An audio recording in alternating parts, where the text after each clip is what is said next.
Welcome, dear friends, and let me regale you with a sordid tale of sin and redemption, where the ghosts of the past haunt a man until an incredible survivor shows him the path to atonement. Enjoy the story. John Miller jolted awake, his sheets drenched in a cold sweat. The same haunting nightmare had revisited him again, a young girl's face twisted in terror, screaming for help as flames engulfed the crumpled car. John squeezed his eyes shut, trying to shake the gut-wrenching images from his mind. "It was so long ago," he muttered to himself. "Get a grip, Miller." But the girl's pleading cries echoed endlessly, a cruel reminder of the conscience he had abandoned that fateful night years ago. 15 years earlier. The pulsating music shook the nightclub's walls as a young, reckless John Miller knocked back another shot of whiskey. At 22 years old, he was the life of every party, always the center of attention, surrounded by a rotating cast of admiring girls. Tonight was no exception, as John caught the eye of two stunning blondes across the crowded dance floor. Donning his signature devilish grin, he swaggered over, whiskey in hand. "Hello, ladies," John purred. "Care to get out of here?" The girls giggled, immediately under his spell. An hour later, the trio sped away from the club in John's cherry-red Camaro. "Where are we going?" one of the blondes slurred as John whipped around corners at dangerous speeds. "Just a little detour," John winked, throwing back the last swig of whiskey. Up ahead, a rusty old sedan puttered along at a snail's pace. "Oh, come on, Granny! Let's go!" John shouted, flooring the gas pedal to recklessly overtake the slow-moving vehicle. But as he swerved into the other lane, the little sedan suddenly jinked to the left. There was a sickening crunch of metal as the cars collided, sending the sedan spinning off the road where it slammed into a tree trunk. John's Camaro screeched to a halt as the other car burst into flames. He saw the terrified face of a young girl passenger, maybe 10 years old, screaming and pounding uselessly on the window. "Oh my God!" one of the blondes shrieked. John felt his chest constrict with panic. He threw the car into reverse and sped away, leaving the burning wreckage and the doomed girl behind. "Order up. Table 7 needs the pulled pork special." John Miller snapped out of his trance and hurried to grab the plates from the kitchen window. At 37, he had left his reckless youth far behind to become the successful owner of Miller's Roadhouse, a popular BBQ joint on the outskirts of Chicago. As he wound through the crowded restaurant, a bright smile caught John's eye from across the dining room. It belonged to a young woman with long chestnut hair. She must be the new waitress he had hired. Despite the awful scars marring her pretty face, there was an unmistakable radiance about her. John set down the plates at table 7, his gaze lingering perhaps a moment too long on the new waitress as she warmly greeted customers. So entranced was he that he barely registered the name tag, Emily, pinned to her apron. As the lunch rush settled, John decided to properly introduce himself. He found Emily refilling glass ketchup bottles in the kitchen. "Hi there. You must be Emily," John smiled, putting on his most charming demeanor. "I'm John Miller, the owner." Emily looked up with a polite smile. "It's nice to meet you, Mr. Miller." "Please, call me John." He subconsciously straightened his shirt. "I just wanted to welcome you aboard and let you know if you need anything at all. I'm here to help." To his surprise, Emily's smile stiffened ever so slightly at his words. "Thank you, but I'll be just fine on my own." Something about her curt response threw John off balance. She turned away, leaving him flustered. Over the next few weeks, John couldn't keep his eyes off the new waitress. There was just something about Emily that drew him in like a moth to a flame. Maybe it was her confident presence, or the mysterious undertone behind her perpetual smile. Or maybe it was the challenge she presented. While all the other waitresses giggled at his flirtatious remarks, Emily remained unswayed, completely professional. The more she brushed him off, the more intrigued John became.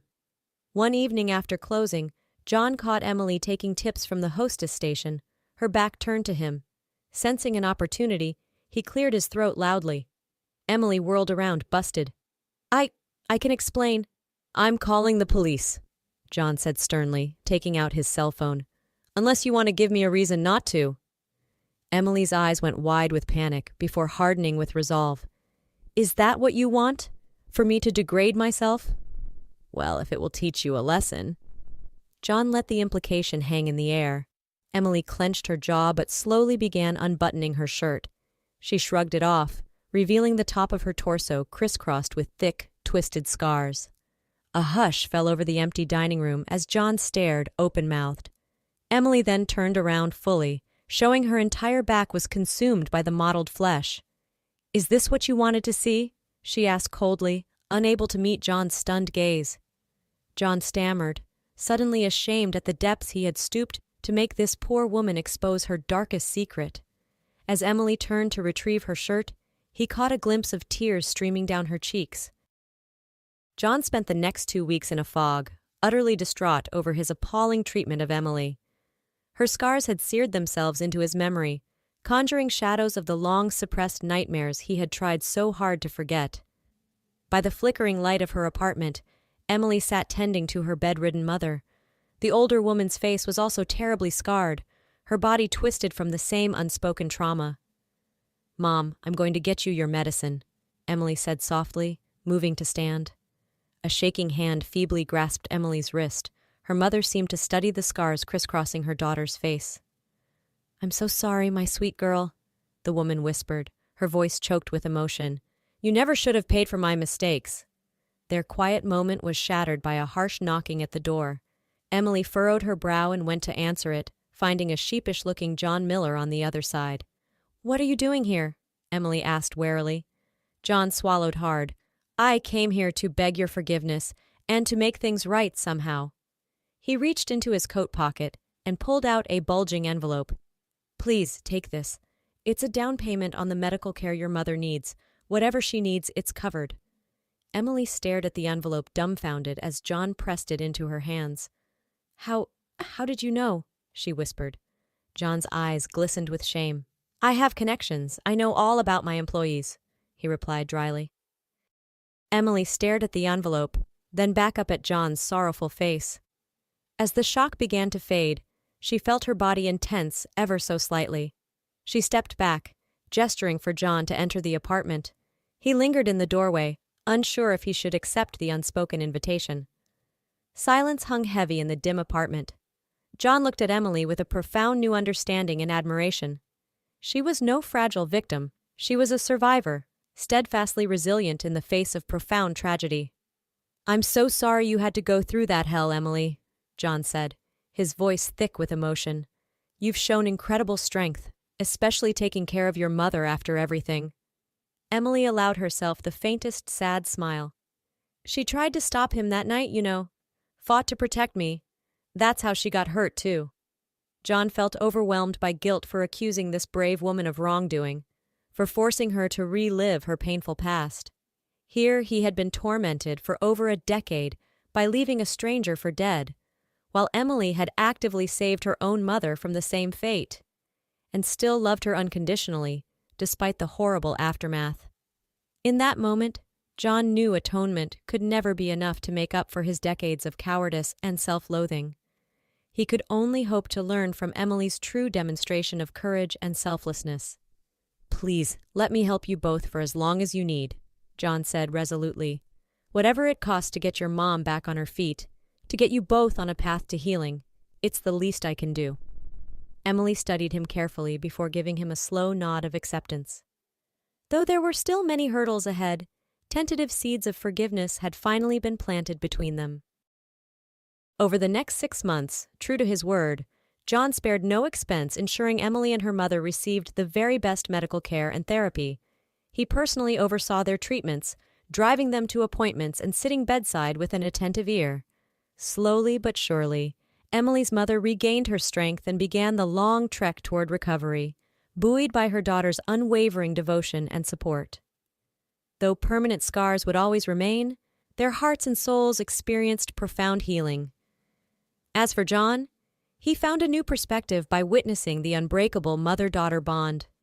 The shame and regret he once carried began to feel lighter, replaced with newfound purpose and hope for redemption. One warm spring evening, Emily and John strolled together through a park near the rehabilitation center. Her mother was making excellent progress and would soon be able to return home. "I can't thank you enough for everything, John," Emily said softly, breaking their comfortable silence. "I don't know how we would have made it through this without your help." John smiled warmly at her. "You've more than repaid me 1,000,000 times over, Emily. Getting to know the person you truly are, your compassion, your resilience, you've shown me how to be a better man." They lapsed into silence again, enjoying the budding scenery around them as the sun began to set. Finally, Emily stopped walking and turned to face John fully. "I need to get something off my chest, something I've known for a while." John regarded her curiously as she drew a deep, steadying breath. "I know you were the one who fled after causing that car accident all those years ago," Emily stated evenly. John felt like he had been punched in the gut, the air suddenly expelling from his lungs. Emily held up a hand, forestalling his abject apologies. "Please, let me finish," she said calmly. "For a long time I despised the thought of the coward who had left my mom and I for dead. I was so consumed by hatred."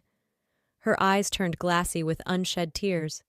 "But after getting to know you these past months, I realized holding on to that anger was poisoning me. Continuing to play the victim would have prevented me from healing and moving forward." John stared at Emily, awed by her capacity for grace after all she had endured. Here he was, the catalyst of her nightmarish childhood, and she was unburdening him of his guilt. Emily stepped closer, placing a hand on John's arm. "I've forgiven you, John, completely and utterly.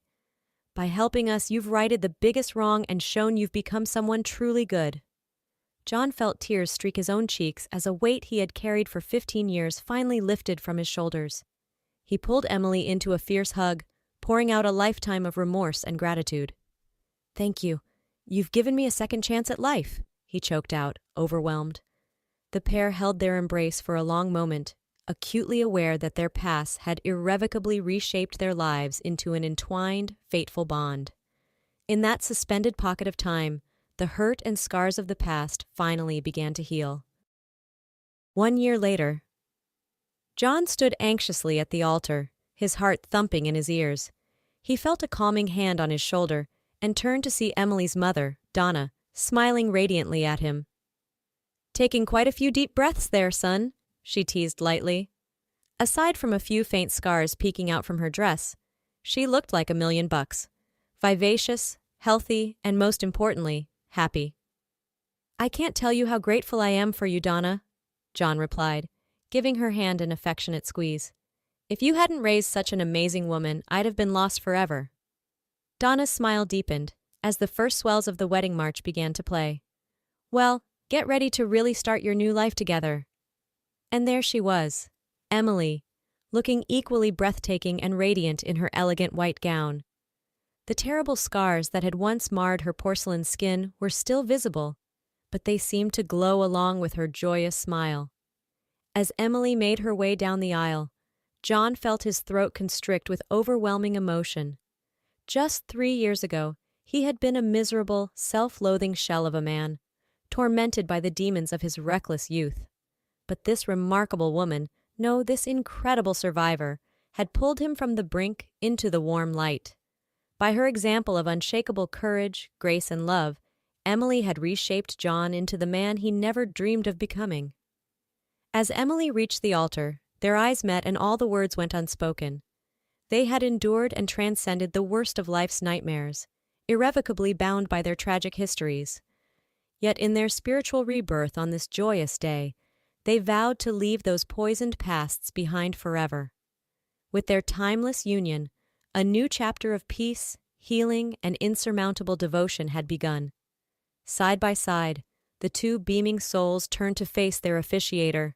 No matter what challenges lay ahead, they would face them fearlessly, boldly embracing their hard-earned second chance at life together.